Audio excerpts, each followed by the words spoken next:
It's Jeff from the Speed Shop here. Customer brought us in this really nice GM half-ton truck. It's a 71 with a 350 crate motor and a GM Ramjet EFI system.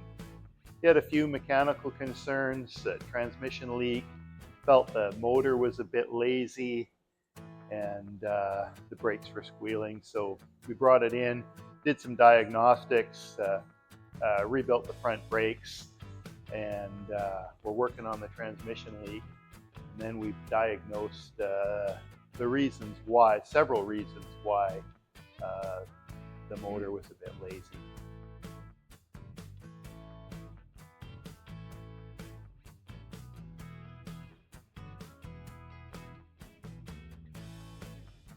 The baseline run on the dynamometer. One of the beauties of the DynoJet dynamometer is all of the different parameters that we can data log. You can see on this bottom chart here, we're data logging fuel pressure. The motor's air-fuel ratio is way lean, and the power is, it's only 168 horsepower. So we data log the fuel pressure. This particular system, this Ramjet EFI system, is supposed to have about 40 to 45 PSI. And you can see here, it's below 30 for most of the time and up and down. And that's the reason why we're getting a really lean air-fuel mixture. So it's really nice to be able to put a vehicle on the dyno, data log all these different points of interest, and you're really able to diagnose any issues that there might be with the vehicle.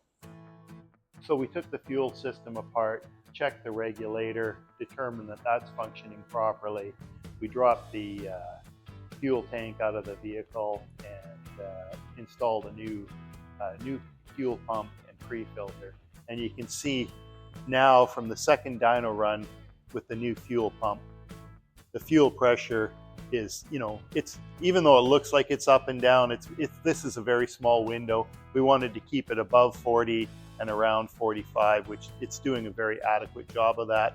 And you can see how it's really corrected the air-fuel ratio, keeping it, between 12 and 13, which is really safe for a normally aspirated vehicle. And the gains are pretty impressive here. We went from 168 to 226 horsepower, and the torque is much better too. We did, however, notice this little bump here where the horsepower is building, and then it drops. And we determined that that's the air inlet temperature gauge is sensing too hot of intake air, and it's taking advance out of the engine. And this system has the air cleaner right in front of the radiator. And we always do our dyno runs when the engine is up to temperature like it would when you're normally running the vehicle. So the intake air is really hot.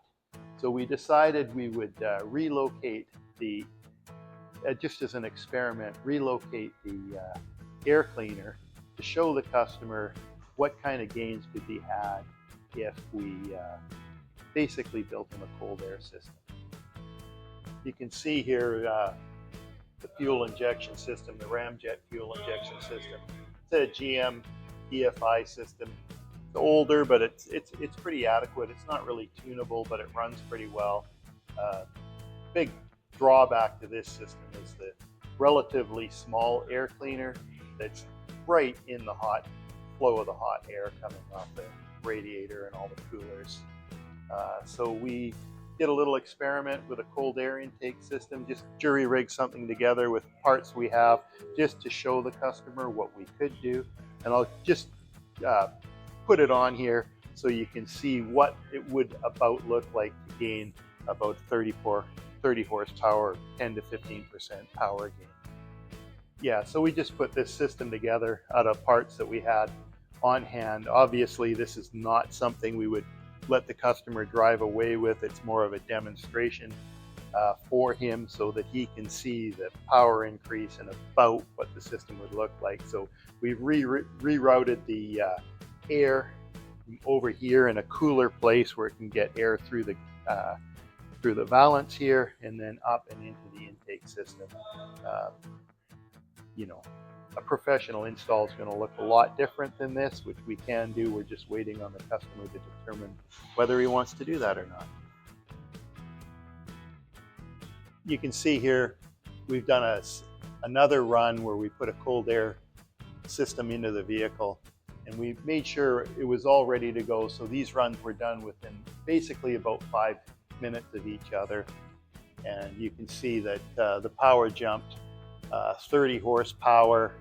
The power band stayed much flatter all the way through the RPM range, and we got rid of this little bump here where the ECU is retarding the timing. So we've gone to the customer and showed them, you know, the fuel economy, drivability, and power gains that can be had by having a cold air intake system.